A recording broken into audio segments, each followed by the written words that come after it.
La première session spéciale de la Cour d'assises de Bamako a démarré ce matin et va durer 2 mois. 51 affaires sont inscrites au rôle et parmi lesquelles les dossiers des aéroports, de l'EDM et bien d'autres. 181 personnes, dont 15 femmes, sont accusées. Les précisions de Garibou Pérou. À la cour d'appel de Bamako, les proches des victimes et accusés attendent l'ouverture de la session spéciale. Dans une salle spécialement aménagée arrive le premier président de la cour d'appel de Bamako, accompagné par les magistrats. Le procureur général pénètre au cœur des dossiers et propose les délibérations les plus adaptées. Le parquet général, convaincu que les faibles punitions favorisent la récidive et ne consolident pas la rupture avec les mauvaises pratiques, souhaite, dans le cadre de cette session, et même au-delà, que la Cour fasse application rigoureuse et efficiente du principe de la proportionnalité des peines par rapport à la gravité des faits, en prononçant contre les délinquants économiques et financiers, outre des peines rigoureuses privatives de liberté, des amendes fortes, afin de dépouiller légalement, légitimement et surtout réellement les délinquants au col blanc du produit et des fruits de leurs actes. Oui, Monsieur le Président, le détournement des milliards de nos francs au détriment de l'État constitue une forme de terrorisme économique et financier contre lequel nous devons ouvrir le front. Terrorisme économique et financier, une paralysie de développement. L'ordre des avocats rappelle les principes fondamentaux et plaide la fin des dénonciations.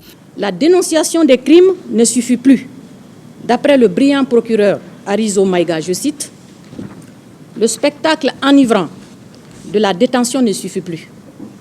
Il faut des résultats, donc des dossiers instruits et des jugements. C'est à cette seule condition que tous les torts seront réparés. Les délinquants seront condamnés, les innocents acquittés et les trésors publics dédommagés. » Fin de citation. Le combat contre la corruption et la délinquance financière est une lutte de longue haleine qui ne se gagnera que par la constance dans l'effort, mais aussi et surtout dans le respect des droits de chacun, droit de la défense, présomption d'innocence. Loin d'une simple représentation, la lutte contre la corruption et la délinquance financière est une exigence sociale. Le train de cette lutte a donc démarré. C'est la raison pour laquelle il est impossible d'effectuer une marche à reculons. Cette session porte à son rôle 51 affaires, impliquant 181 accusés.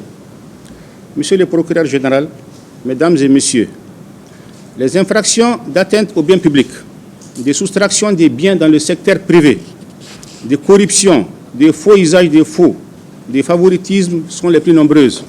Malgré la gravité des infractions inscrites au rôle, les affaires doivent être examinées dans le strict respect des principes légaux qui sont la présomption d'innocence reconnue à tout accusé aussi longtemps qu'il n'aura pas été déclaré coupable.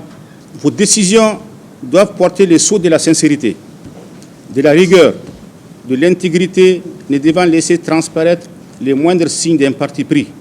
Le premier dossier de la session spéciale est une infraction de faux, usage de faux, abus de confiance et escroquerie.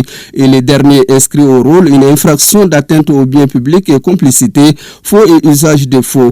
Cette session est une réponse aux atteintes graves à l'ordre social.